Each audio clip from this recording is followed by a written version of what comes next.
So these are some of the stories that I think you should probably know about today. So there's this video of refugees being killed by drones as they try and escape from the war-torn area of Kupiansk as Russian forces take the town. Look, I got to tell you, this is going to be hard to watch. Nuclear showdown of strength, a most dangerous game, is on between the United States and Russia as the U.S. fires off an ICBM missile and Russia responds. And then there's this crazy moment again. Right. Hold on. So what happened in the Holocaust and all the pogroms were disgusting. That doesn't mean that You are not going to believe what was said to Cenk Uygur on the Piers Morgan show. We're going to give it the Sanchez Effect. Let's do this. Hello again, everybody. I'm Rick Sanchez, and things are really starting to break in Ukraine, right? Experts are saying this thing is over. Is that really the case, though? You know what we're going to do for you, because I think this is the best way to do it. We're going to pull out a bunch of maps of the battlefield and check in, as we're showing those maps, with one of the foremost military experts, Andrey Martyanov. So he can tell us if what we're hearing from all these other experts and all these other news reports is actually fiction or fact in places like Pokrovsk and Mirnorod and Radinsky. But we're going to begin in a different place. We're going to begin in a town a little further north where, according to credible reports by Western military institutes, the Russian military is knocking on the door and about to go in and about to take over. That town is called Kupiansk. You see it right there on the map in relation to Pokrovsk, right? It's much further north. So what is happening there is absolutely heart-wrenching. All right, let me take you through it. But first, let me tell you something. What you're about to see is very graphic.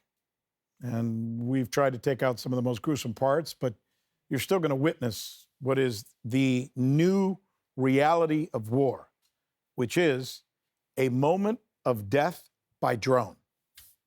Here it is. Okay, this is the first video. This woman, like many others, is trying to evacuate the town and head toward where Russian military is so she can avoid the fighting and the Ukraine side. By all accounts, she's a Russian speaker, like many of the people who live there. But on the way, she encounters a drone. She's an old woman, but she's sophisticated enough to know what a drone can do. So she gets on her knees and she begins to pray and cross herself, hoping and praying that this Ukrainian drone operator who is looking at her will spare her life. He doesn't. Here's another one. This is a man also trying to evacuate. He's with his dog and he's waving a white flag to signal to the operator that he's, pardon me, not a combatant who's looking at him. Unfortunately for him and his pet, it doesn't work. He's not spared. Instead, as he picks up his dog and tries to protect both, are killed instantly by the drone. Look, I know this is tough to watch, but let me say this, right? Some would say we probably shouldn't show stuff like this. But you know what? I've been practicing journalism now for more than 4 decades, and I truly believe that when I share something like this and you see it for yourself, not me describing it for you, saying, oh, I saw it, I'll tell you what it showed, but rather you actually seeing it, experiencing it, that's when you can truly capture it. And that, more importantly, is when you can form your own opinion. And that's why the world has now turned on Israel, for example, because they don't control the narrative anymore. Because people all over the world have seen with their own video, with their own eyes, they've seen what's happening in Gaza for themselves, thanks to TikTok and thanks to other social sites, instead of what happened in the past where it was filtered by media outlets and controlled for you by, you guessed it, entities like Israel and others, powerful forces in the West. See, that's the difference. And that's why we here on the Sanchez Effect thought about this and decided that, no, we wanted you to see this.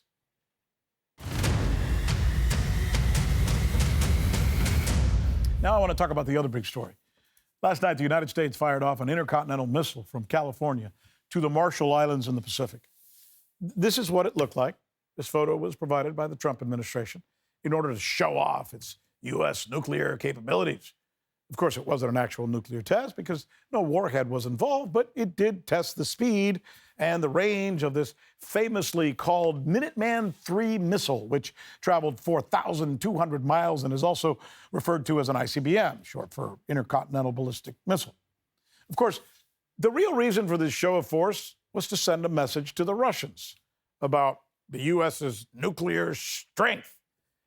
Look, this is a little bit of a precarious tit for tat that's taking place right now between these two nuclear superpowers, the Russians and the Americans, which is why soon after that, the Russians then choreographed their own little show of strength. Watch. The actions clearly indicate Washington's active buildup of strategic offensive weapons. The United States Army is planning to adopt a new medium-range Dark Eagle missile system with hypersonic missiles with a range of 5,500 kilometers at the end of this year. In the future, it is planned to deploy this complex in Europe and the Asian-Pacific region. It follows from this that we must maintain our nuclear potential in readiness to inflict unacceptable damage on the enemy in any circumstances, and act appropriately in response to Washington's steps in the interests of ensuring the security of our country. In view of the above, I consider it advisable to begin preparations for full-scale nuclear tests immediately. So that's a meeting. President Putin, you saw him there last night, meeting. Those are his top military commanders. And he's ordering them to resume full-scale nuclear tests in Russia at Russia's Novaya Zemlya site. Now, here's the real question here that we should ask, right? Who started this thing, right? Who started this most recent and somewhat concerning mine is bigger than yours contest between the Russians and the Americans? Let's consider it. Let's look back a little bit, right? Let me take you through it. So the Russians would say it's the U.S., going back to the Biden presidency. Every day they were constantly threatening Russia of giving long-range missiles to Kiev so that they could use them against Russia. We were thinking they might possibly fire one against Moscow or St. Petersburg, and that's why we started talking like this. The Trump administration would say, no, or niet. They would say it began for them when the Russians recently, in October, right, introduced this baby. That is the Burevestnik missile. Let me say that again. Burevestnik missile. It is a nuclear-powered cruise missile that the Russians developed and have just recently unveiled. We're told there's nothing like this thing. I mean, because while the Minuteman, for example, that I just showed you, and other missiles can go some 4,000 to 5,000 miles, this thing can stay in the air almost indefinitely. At worst, they say 14 hours flying in the air because it's propelled by nuclear power. So here's the real story. Russia's military, in some ways, because of the war in Ukraine, has developed, used, and a lot of people are saying perfected some of the most advanced weapon systems that now exist in the entire world. With glide missiles, drone technology, as well as the enviable battlefield strategy, which is the reason that NATO hasn't been able to defeat them in this proxy war that they're having in Ukraine. And you know what? Most experts are saying, I heard them this morning and I read it this morning, that they probably can't and they probably won't. But we're going to wait, and we're going to confirm that with Andrey in just a little bit to see if Andrey Martyanov is going to join us to see if we can confirm that in just a couple of minutes.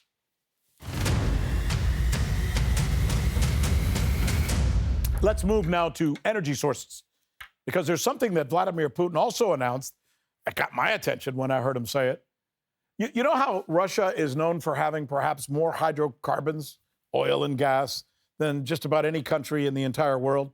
Meanwhile, China has more rare earth minerals than any country in the world. One fuels combustible engines, as you know, and the other one fuels batteries for phones and electric vehicles, as I'm sure you know. It's the new hot technology, right? Well, China has 44 million metric tons of rare earth minerals. Brazil has 21 million. India comes in at number 3 with 6.9 million. Australia has 5.7 million. And then Russia is said to have 3.8 million. But wait, There's a change. According to a report from a Russian Ministry of Natural Resources, Russia has just announced it actually has 28.5 million metric tons of rare earth minerals, putting it, as you can see on the list, right under China. They're not number 5, they're number 2 in the world when it comes to rare earth mineral reserves. And you know what? If you think about it, it kind of makes sense, doesn't it? That the largest country in the world would have deposits of rare earth minerals, most likely under what were the polar ice caps, but it didn't even know it was there, but will now, on orders from the president last night, develop and extract it. This is a new priority for Russia, and it fits the strategy, its strategy, to try and become more sanction-proof and less reliant on the West. Finally, there's this. Another night, another crazy screaming match about Gaza on the Piers Morgan show, which has become, well, kind of, it's fun to watch. I got to tell you, I'm addicted. I watch it from time to time.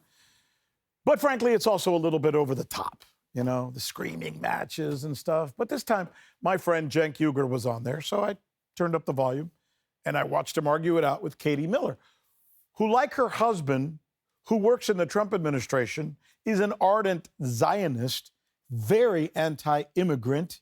Here's a taste.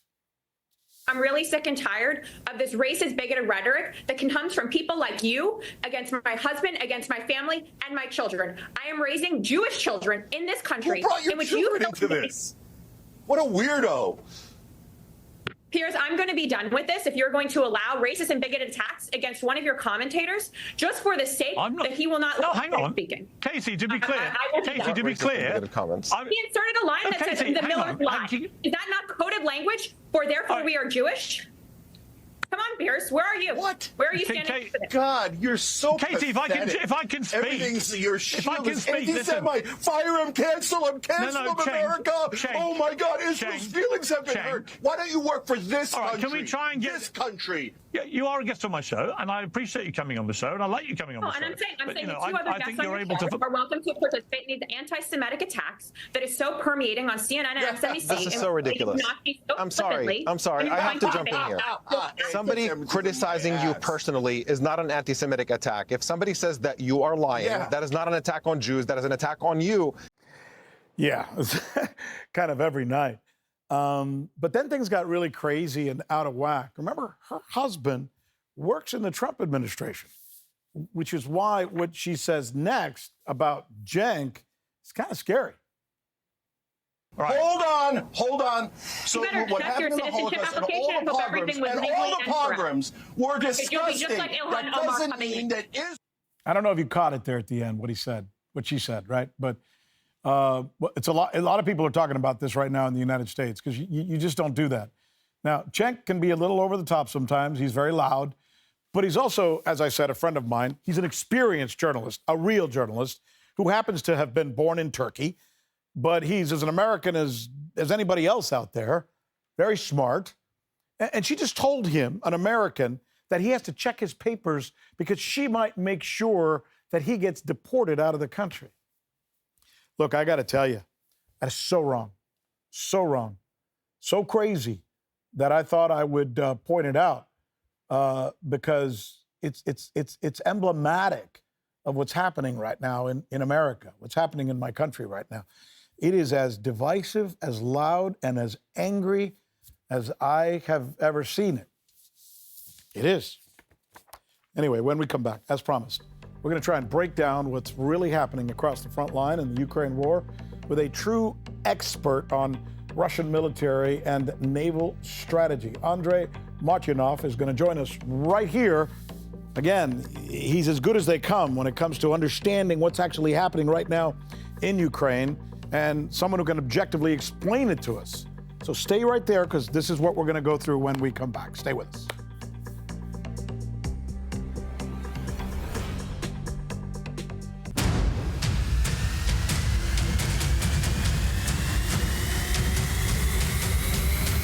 And I want to welcome you back as we're getting ready to talk to our expert. Andrey Martyanov is probably as good as it gets. We knew eventually this week everybody's been focusing on what's happening in Ukraine because there's been a lot going on in Ukraine. So We wanted on this day to dedicate this part of the show to trying to break down in ways that only a military expert can do it what's happening right now in many of those key places. We mentioned Kupiansk and obviously the area around Pokrovsk as well. So let me tell you a little bit about Andrey. He was born in Baku, USSR, 1963, graduated from the Kirov Naval Red Banner Academy, served as an officer in the ships and staff position in the Soviet Coast Guard through 1990. In the mid-90s, he moved to the United States, where he worked as a laboratory director in the commercial aerospace group. Today, I see him all the time. It's like you can't turn on your TV and not see him being interviewed by one of these guys on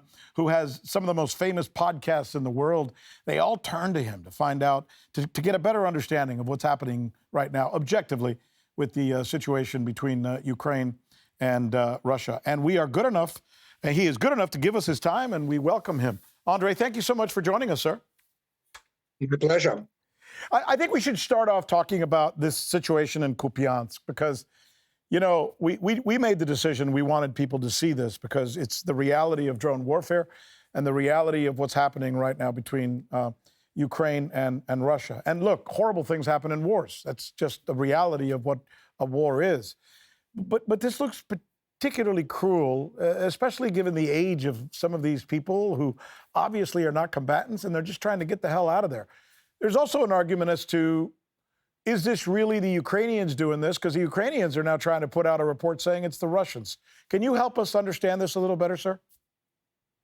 Yeah, it's traditional modus. Well, it's modus operandi by the NATO curators and their essentially people whom they control, which are armed forces of Ukraine, and which today already about half of it are all kinds of the volunteers and all kinds of the Western, soldiers of fortune, if you wish. Mm-hmm. So if not half, probably around 40% at the front line, because the losses are huge. So it's normal, starting from the famous provocation in Bucha, where obviously all proper Western journalists have been ready to go there and see what those Russians did. You know, I'm being facetious, of course.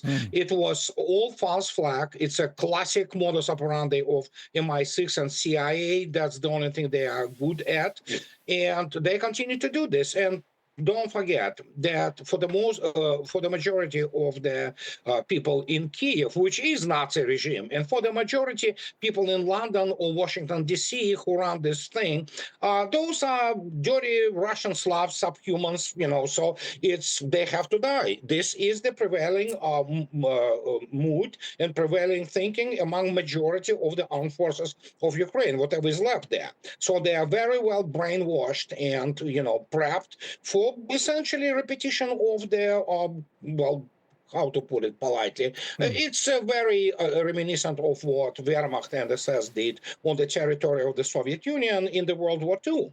So it's as tragic as it is. There's absolutely nothing surprising about it. Huh. So you're saying stuff like this happens all the time.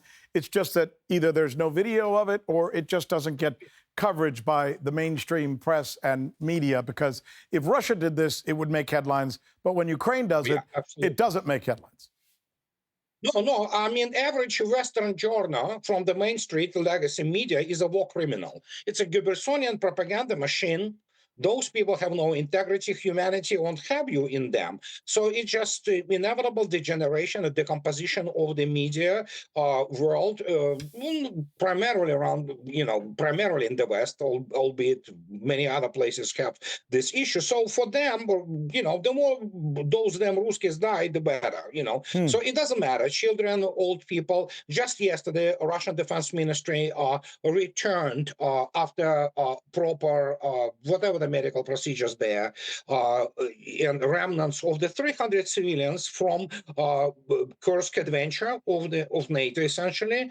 And those remnants, those people have been women have been raped, children have been mass executed. So it's normal thing for them, and that is why, as I already stated, Western media are media of the war criminals. Essentially, they are complicit in pushing what is happening still today, albeit obviously when the fortunes, well, they always have been not in favor of Ukraine. It's just that the political top and media which serve them, they don't have professional understanding of what is going on.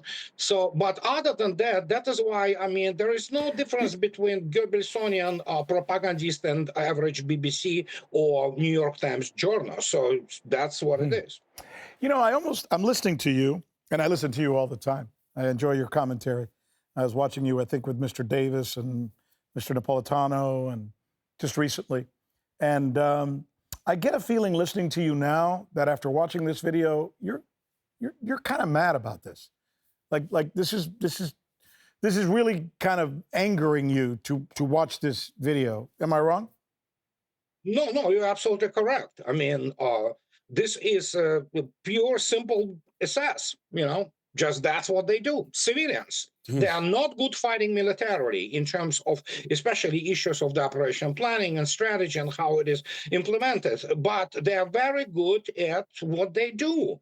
False flag, attacking civilian targets, as I already stated, in Suja, around Suja, for example, during the Kursk basically attack on Kursk, where they lost 80,000 people. Well, I couldn't call them people. Rape was normal. And you know what? A number of villages, people were mass executed. Children with women have been locked in their basements, and they had the, you know what, tripwires that if they go out and open the door, the grenade will explode. And so that's what they do. I mean, they executed 14 children. So, I mean, how can I not be mad? But at this point, it's not just I'm not just mad. I mean, I already stated my position, which has been confirmed since the very inception of not just special military operation, but when I started my blog in 2014, that together with those war criminals like Kagan clan, you know, the Victoria Nuland, people who actually, you know, helped to unleash this, and all kinds of Bidens and, you know, people of this nature, there is no difference. You can take a look at Gaza, for example. The only combined West is good at militarily is to fight civilians, period. So, and that's my first book, which was written 8 years ago, speaks about it. Yeah. So. No, I forgot to mention that, by the way, that you're a well-known author and as well as a naval and military expert. I was talking to Glenn Deason 2 days ago, and he mentioned the same thing you just did. He told me, and I think he's quite right about this, and it was proven by all of a sudden Mr. Zelensky's showing up saying that he's meeting with troops, and it was the headline in the BBC and in other Western papers. Like, that's the biggest story, really? That the Ukrainians really, really are good. Who else? Larry Johnson said this morning, too. He said, you got to give the United States and the Ukrainians credit. They are really good at the PR and marketing stuff, much better than the Russians. The Russians are good fighters, but they don't know how to sell it. And the Ukrainians take every opportunity to create a new headline for themselves, right? Well, I mean, it's not just Ukrainians. Do not forget, people like average staff on BBC, you know, or, you know, what is Mr. Rosenberg is the guy in BBC in Moscow. The guy lies through the teeth. You probably can remember a couple of years ago, Mr. Lavrov, when answering to one of the representatives of your former organization, CNN, he stated, I'm not going to answer a question. Write whatever you want. You're going to lie anyway. So this is what they do. And when I say that they are war criminals, they are responsible. They have their hands in blood of innocent civilians. And they also cover up the atrocities, for example, which have been committed against Russian POWs, as few of them have been taken prisoners. And I'm not going to be describing in detail what have been done to those people. So some SS people, and, you know, it's like from the anecdote when the guy had been thrown out out of Gestapo for cruelty, So, and it's just same thing. And when I state that they are war criminals, I mean it. It's not exaggeration. It's not figure of speech. Most of those people have to be behind bars because they are the ones who help to perpetuate what is happening in the West. But then again, you have to look at who owns them. Most of them are prostitutes, literally and figuratively speaking. And so in this case, what can I say? You have to look at the political top, which, due to their vile nature and basically incompetence, they unleashed this hell. And now they're beginning to squeal because obviously even morons in, let's say, British Parliament or in Trump administration begin to understand what is unfolding. Although they have been warned, I've been warning them for the second decade now. I wrote, you can go back to my inception of my blog more than 10 years ago when I said they don't understand what they got themselves into. They already lost. They just don't know it yet. So now when they have their best proxy, and this is the best proxy after Hitler and Wehrmacht, and Axis, what the combined West had against Russia, when they see it decimated, well, not decimated, more than that, and what do? They begin to, coping. They begin to, again, try to shape narrative, but you cannot constantly just live in this, echo chamber and delusional world. It's at some point of time, the facts, which only matter, begin to take charge. And this is what we're observing right now. They are in panic, they are desperate, and they will cover up any atrocity. The more they have Ruskies killed, the better. As already stated, average guy from New York Times or Washington Post, they enjoy it. Looking at Russian civilians being killed and think there are no people of honor there or integrity. So I heard Johnson say this last night. I heard McGregor. I heard Jeffrey Sachs say it. Who else? Oh, I heard Danny Davis say this. It seems like almost everyone out there who has legitimately followed this is saying the war is over or something very similar to that. Are they right? Yeah. Are they right? Yeah, it is over. It was actually, the problem was what I call the arrangement phase. The arrangement phase started after famous so-called counteroffensive in 2023, when 200,000 of those people who have been sent to their death by none other than American generals who planned this, and they had the operational control of the armed forces of Ukraine, have been absolutely wiped out. And since then, it was all just arrangement phase. It's like, tightening the wires, you tighten them more and more until they kind of get the message. They couldn't get the message, especially when you look at, for example, what we had in White House, in terms of Biden administration and fanatics, basically, who were ready to go to the World War III. And Russians had to tread carefully because it's a responsibility for the whole of humanity. And when you had the people like Blinkens or Sullivans, they're totally incompetent, uneducated creeps, basically. Blinken should have stayed with this, personal injury, whatever, the lawyer in New York or what have you. So we have a little bit of improvement, narcissist, and kind of the guy who in Trump, but at least he's not eager to start World War III in nuclear exchange.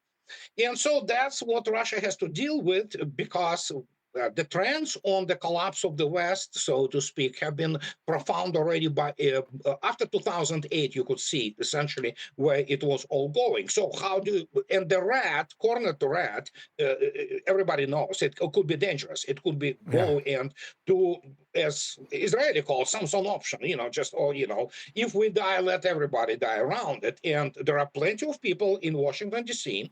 Who have this, especially in terms of the evangelical fundamentalists and Christian Zionists, who still looking for second coming of Jesus Christ or whatever they're looking for, So because, hey, let's kind of, speed this thing along the way and blow the whole world around us. These are fanatics, and they constitute primarily apart from the corruptioneers who are infesting the Capitol Hill. So these are the type of people you have to deal with.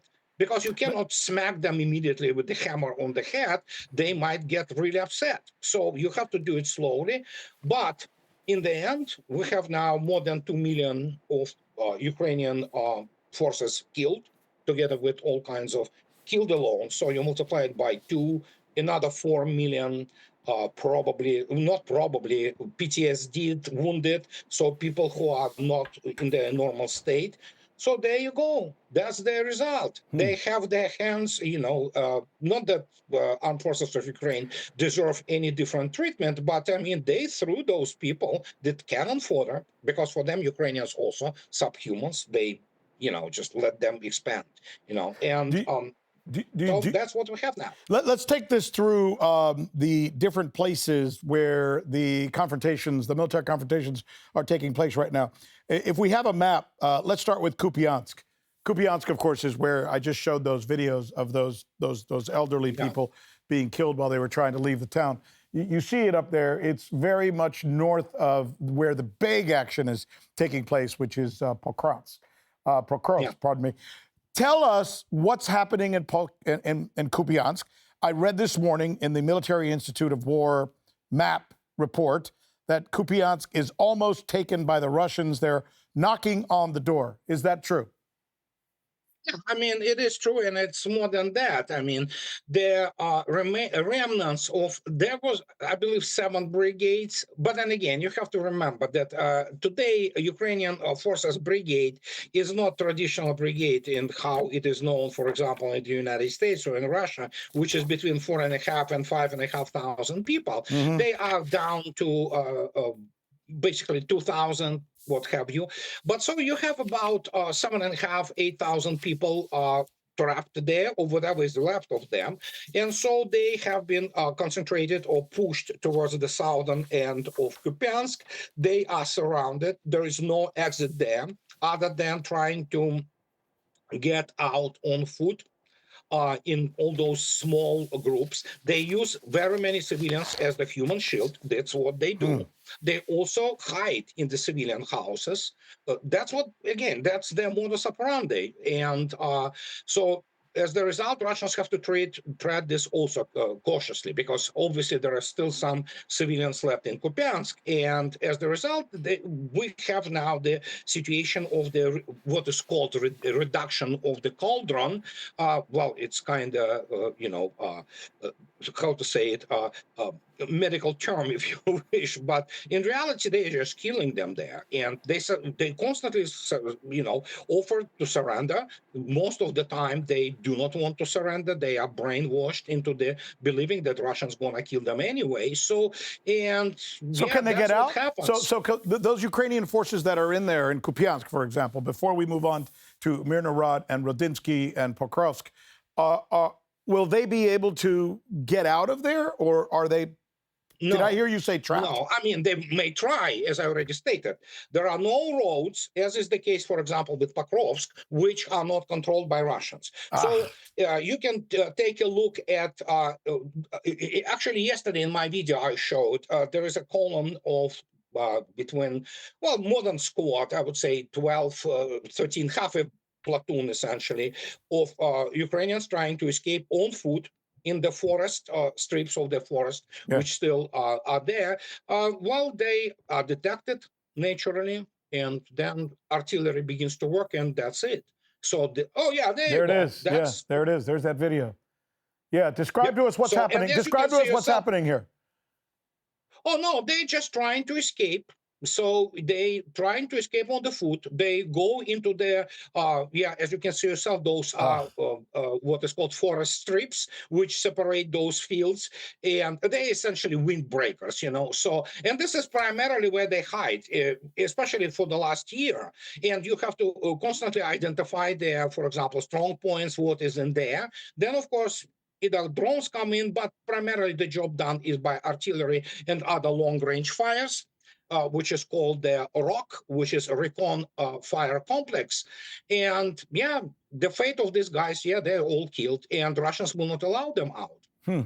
So let's move now to the other part of the battle, which obviously is Pokrovsk. But right next to Pokrovsk are 2 very important towns. There's Mirnorod and Rodinsky. And both of those apparently have been overtaken by the Russians, and the Russians now control those 2, although they don't control Pokrovsk. Let's look at the map one more time, and you'll be able to see. Actually, they do. They do. Yes, Pokrovsk have been essentially liberated, and this bottleneck that between Radinsky and Pokrovsk itself is closed now. The situation there is very similar to Kupiansk. You cannot get out. Period. You may try, but you're either going to be taken POW or you're going to be killed. So there is no way. And as a result, some of the forces are running into Mirnograd, some of them trying to survive.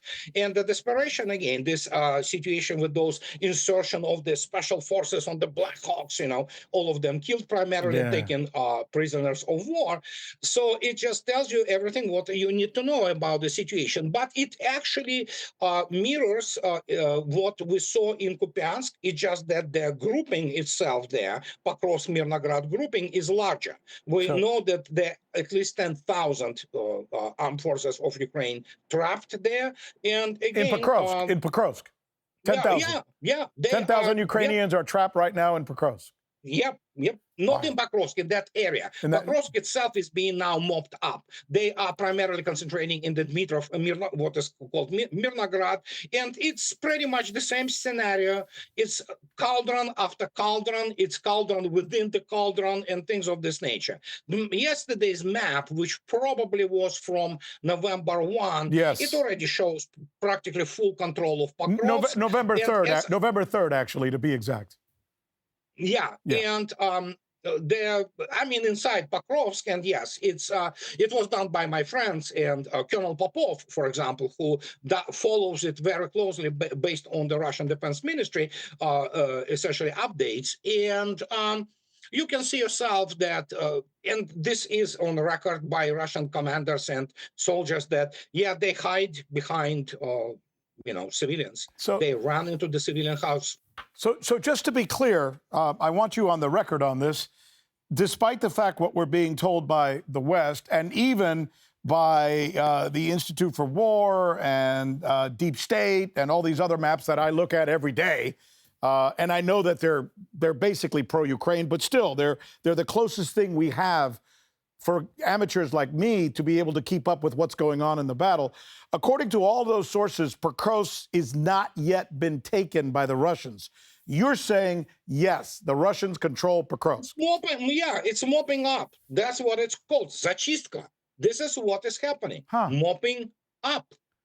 And they play, first, Institute for the Study of War, they don't study war. They're a bunch of amateurs from this Kagan, Victoria Nuland clan. They have General Keane and other American generals, which became a meme. They never have been right for once. They are living in the delusion. First, the guy who runs there, whatever the Kagan, another yet Kagan relative, he has no background in military. None of them do. American generals don't have the real background in real war. They never fought one. So, and when you look at this, so the only thing they do, they also scour internet. And guess what? I was talking to Brandon Weikart about a week ago, no, more than a week, about 10 days. And Brandon himself, former congressional staffer, and he was liaison between his Congress and Pentagon. He was part of the Pentagon war games. And we went on record and he said, I can confirm, which I have been on record too, that most intel which Pentagon gets is from Kiev.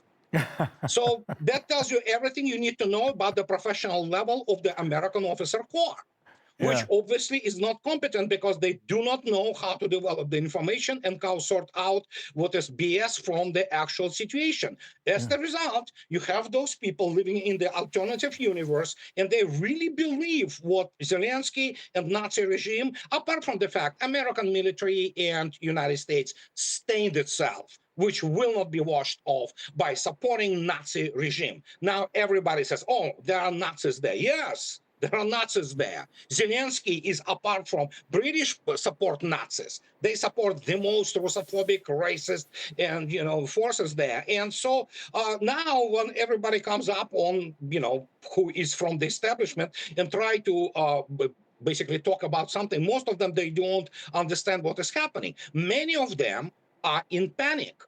And many of them are desperate, and you know what? They are sore losers. Look at Kellogg. So let me ask you.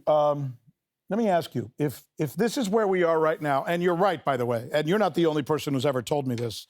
I've talked to many other people who have told me that all of these map makers and all these institutes like Deep State, et cetera, are always at least 3 or 4, sometimes 5 days to a week behind what's really happening there. So I've known before that they're way behind. I don't know about them having this bias that you're describing, but it doesn't surprise me to hear you say that they have this bias. But let's move forward then. Let's suppose that's the situation.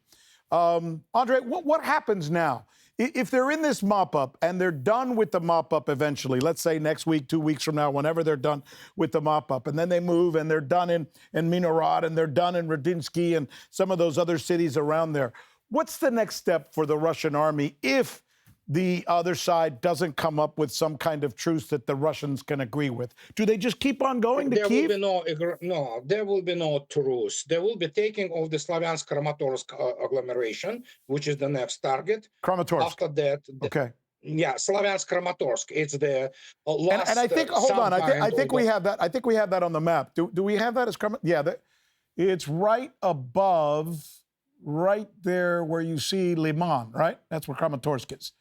Yeah. That's the remnant of the Donetsk Oblast now. It's not really a republic. And then, of course, clearing up of Zaporozhye, and operation of taking Kherson is on the slow burn kind of mode right now. So the whole front line is moving. And it's not, listen, Mr. Medvedev, he pretty much spoke about it openly a couple days ago in one of his tweets when he stated, the more that it continues, the more territory Russia will get. Yes. Simple as that. And so, I mean, who am I to contradict him? He is the deputy or chair of the Russia Security Council. I know him well. Second man in Russia after Mr. Putin. Medinsky? No, Medvedev. Medinsky now. I thought you said Medvedev. I thought you said Medinsky. No, Mr. Medvedev. Yeah. Well, so if that's the case, do you foresee Odessa perhaps coming into play? Yeah, I will answer this question on a number. Of course, it might come down that political process and collapse of the Zelensky regime may resolve the issue automatically, by who knows what is going on in Odessa. Clearly, we don't know. I don't know. I'm not privy to the mood on the streets of Odessa. I know there is a lot of activity of all those suppressive organs like SBU and all kinds of people of this nature. But eventually, you can start the political process. Russians do not need Odessa immediately right now. There is a lot to digest, so to speak, from the new territories. But eventually, Ukraine, whatever will be left of it, will exist in some kind of form or shape as a confederation, possibly, and eventually Odessa may return back home the same way as 4 republics returned. Or who knows? We don't know. Mr. Gerasimov may say, okay, so we broke the back, which already happened, of them. Let's kind of go and take it, so either way is possible. Let me ask you this question. Do you see this thing lasting into the summer of next year? And if so, do you see it ending, if it ends, politically or militarily? Yeah, I mean, it's possible. Do not forget, many people still miss the main point of this. This is not about Ukraine anymore. It stopped being about Ukraine on the first decade of April of 2022, after the failure of the Istanbul talks. This is when Russians understood that, okay, it's about Russia and combined West. And there are people, obviously, there who are very experienced, very well educated, very well informed in all kinds of the Russian, what would be called the strategic analysis and forecast community. And it ranges from foreign ministry to obviously general staff to SVR, and who know what is going on in the West. They do have a very good forecasting capability.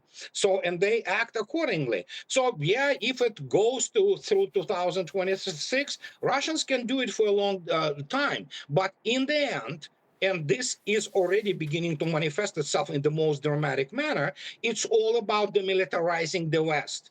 Europe has been utterly demilitarized. Yeah. United States is on the brink of demilitarization. And I'm on record since 2017. United States lost the arms race. Now, it's not just lost the arms race, it's lost it by a knockout. It's not even in the same league. And fact is, United States never could really conduct proper combined arms operation of scale.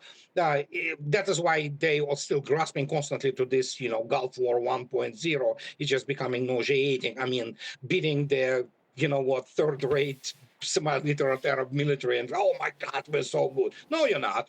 So, and that's the thing which I had to at some point of time this year said, enough with this corporate, solidarity thing. Let's call the spade, and that's what it is. They are in state of shock in Pentagon, in CIA, because they don't understand what is happening, because they don't have reference points. They are not educated militarily to this point of view. And it's not only about because of there was a primarily counterinsurgency, which is nothing more than police operations of the high intensity. It's just because the United States simply doesn't have resources together with NATO to conduct that type of operations. Yeah, it seems you're right. There's certainly not enough force behind NATO. The weaponry that Russia has, the strategy militarily that Russia has formed. And when you look at this latest rocket that is nuclear propelled that Russia unveiled a few weeks ago, I can see why the West would look at something like that and say, you know what, maybe we ought to back off this thing a little bit. These guys have a hell of a lot more firepower than we thought they had. Do you think that's in the mindset that's taking place in places like London and Washington? Well, some people, certainly, it's not that the Pentagon are completely or CIA completely incompetent. There are still some people who have brains left, and they understand the implications and ramifications which have been demonstrated to them. Keep in mind, and I can say it, you can quote me on that. Operationally, Pentagon, operationally and operational planning level, they are not even in the same league with general staff. First, United States doesn't have general staff. It has the commands, which do their own planning, and then Joint Chiefs of Staff try to coordinate it. None of them, Joint Chiefs of Staff, has operational control over the troops. Russian General Staff actually commands, has operational control over the Russian armed forces. So this is a completely different paradigm. They cannot fit their experiences with that. And so as the result, I mean, some of them understand what is happening. They see their, again, listen, just to give you an example, when you have the former deputy chief of the general staff of Ukraine coming on the record about a couple of weeks ago, said, oh yeah, Patriots, they had 34%, which is debatable, and now they're 6% effective. Yeah. Didn't we see what Iran did to Israel? And Iran was using their, 2 generations or, backward ballistic missiles, most of them. And all this wanted NATO air defense was completely humiliated. And so then you see what is happening. They cannot intercept the thing. Well, how big is the Budiveznik missile to you? I mean, I was shocked when I saw the unveiling of it. I thought, what the hell? Look at that thing. It could be up in the air for 14 hours, maybe indefinitely. Is that true? Well, yeah. Vladimir Putin yesterday, 2 days ago, on the 4th, he already stated it's supersonic. It's capable of low supersonic flight. Now, the next generation of Burevestnik, which already exists, will be a Mach 3 plus. supersonic and hypersonic versions go in, but it's not even Burevestnik itself. Listen, since 2018, when they called it, Putin's cartoons and things like that, practically all of those weapons, including hypersonic technology, have been in combat use range. So, and Burevestnik is not just the fact that it can be there indefinitely, which it looks like, it's the fact of this miniaturization of the nuclear reactors. We don't even know. Anybody who tells you, oh, I know how it works, tell them just go pound sand. They don't, okay? There are a lot of speculations, but, And so the issue here is that, for some reason, something moved here. Yeah, you're good. And, the reason being that it's the miniaturization of these nuclear reactors, which allows now, and obviously this technology, it's not, 100% copy. But what Vladimir Putin stated, I quote the boss, that lunar stations and then flight to Mars on the new type of the propulsion, which going to accelerate you to the essentially, not insignificant fraction of the speed of light, 600, 1,000 kilometers per second. That means one thing: deep solar system, flight, and who knows, mining things. And Russians and Chinese signed the agreement for the base on the moon, So, but yeah, let those people who own Teslas and enjoy Elon Musk believe in all those fairy tales. So what can I say? Well, I'll tell you what a great conversation. The takeaway is that that we learned from you something nobody else has been willing to say, at least not on the record. When it comes to Pokrovsk, it's over. The Russians control it. Now all that's left is a mop-up operation. As far as the war itself, it's over as well. It's just a matter of time and a matter of figuring out how much land or how much territory will be given up. Yeah. Amazing. Thank you so much, sir. Andrey, you are just a delight to talk to. You've got a great personality. You're kind of nerdy smart, and I like that about you. So I look forward to having a conversation with you once again, maybe a cup of coffee or two. Thank you, Rick. Take care, my friend. Well, thousands of you have been commenting on what we have been talking about in our program yesterday, as well as parts of today as well. We're going to start with Brother Gramps, who says, love Chris Hedges. He was on yesterday. And my favorite quote from Chris Hedges, he says, is, fascism is always the bastard child of a bankrupt liberalism. Very fitting for the discussion, he says. I'm glad I'm following this channel now. We thank you as well. Mark Calley says, thank you, Rick, for highlighting war crimes by civilians, or pardon me, on civilians, by Ukrainian drone attacks. This needs to be seen and prepared for prosecution at The Hague. Not a bad idea, sir. Paco Santini says, all the likes for you, my man, Rick Sanchez. They told me your channel would not explode, but you've already gained 30,000 subscribers in just 2 or 3 weeks. So keep it up. You're going to beat the algorithm. Thank you, Paco. That was my dad's name. Wandering Sword says, Chris Hedges and Max Blumenthal are able to gather lots of hidden info and bring them to the public. Yes, they are the best. I agree. Jose says, excellent interview, Rick. Desde la Ciudad de México, te mando saludo y te recuerdo desde que estabas en el canal de TV en los 80s en Miami. In other words, he's saying, I'm in Mexico, love your show, and I remember in the 80s when you were in Miami, I used to watch you there as well. The Wedge says, Rick, it would be great if you can get Cenk on your show. I'm going to call him after the show and see if I can get him on. He would be a good guest, I think. Mike Morton says, CNN did you a favor, brother. They are tanking, and you have taken their demographics. Yeah, maybe. MMB 506 says, here in the UK, people think Ukraine is winning. That's sad, but it's true. But Super Magnum says, you're in for a shock when Russia loses. That's what Super Magnum thinks, and we thank him for his thoughts. Finally, G. Manzi says, look, I won't miss words.